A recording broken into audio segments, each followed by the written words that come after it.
guys! So ayun, today ay naisipan kong maglinis at mag-rearrange ng aking kwarto. Well, wala namang special reason, pero alam mo yung feeling na gusto mo lang ng something new, ganun. Well, actually, kaya ko rin siya ginagawa kasi parang sobrang comfortable na ako sa pwesto ng lahat dito. And yung utak ko parang hindi na nagfa-function. So yun, sabi ko, sige nga baguhin ko naman yung setup.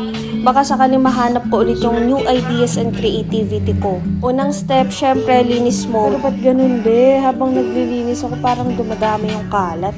Andun lahat sa sala yung kalat that time. Medyo natatawa nga rin ako kasi instant workout ko na rin siya. Ang bigat ng mga gamit be, pero laban lang. Pagkalabas ko ng mga gamit, ay vacuum ko naman tong kisame. Time saver talaga tong vacuum pag naglilinis ka. Kasi bago ka pa man magpunas ng basahan, ay wala na talaga yung mga alikabok. And syempre be, ako ay na-allergy, kaya lagi talaga ako nagva-vacuum ng mga iba-ibabaw dito. Kahit once a week or every other week, okay na yun. Since lagi din namang nakasara tong kwarto. Ang ginagawa ko pala sa pamunas ko ng mga ibabaw, pantanggal ng alikabok, ganun. Kada punas ko ng isang part, ay binabalawan ko agad siya sa sabon na may konting Zonrox. Then papasadahan ko yun ng isa pa na may konting downy naman para malesen daw yung pagkapit ng alikabok ulit. As you can see guys, after ko mag-vacuum, etong pamunas sa motor or sasakyan yung ginagamit ko na panglampaso sa sahig. May map naman ako, kaso iba talaga yung satisfaction pag ganitong basahan yung gamit ko eh. Mga may kahit tubig lang yung ipanglampaso nyo, ang kintab talaga ng sahig. Pero pag ganitong nagja-general cleaning ako, nilalampaso ko muna yan ng konting Zonrox, konting-konti lang ha, yung decolor. Para kung oily or may unwanted na amoy man dyan. Bago ko pasadahan ng tubig lang, tapos next naman nun ay yung floor cleaner na talagang kikintapan sa sahig. Any floor cleaner be, pwede yan. And iniugali ko talaga na every month ay minumove ko ng kaunti itong cabinet para malilinisan ko yung ilalim. Kasi tignan nyo guys, so 1 month lang yun, ganyan agad kadumi. And yung pinaka-cabinet ay pinupunasan ko rin para sure na walang alikabok. And we're done na, ibabalik na lang natin yung mga gamit. Yes po, opo, iniba ko na naman ang pwesto ng kwarto. Pero feeling ko, last na rearrange ko na to kasi ang perfect na nung pwesto. Unlike kasi dun sa una kong arrangement, super liit lang ng nagagalawan ko. Kaya yes, perfect na to be, pwede ka pa mag-tiktok sa gitna. And di ko na matatapakan yung kama ko pag magsasara ako ng bintana. Di na ako nagpalit ng bedsheet and punda kasi kakapalit ko lang din naman. Yay, tapos na ako, pwede na ulit mag-bedrot mga 5 months. Char. And thank you guys for watching. Follow for more. Bye!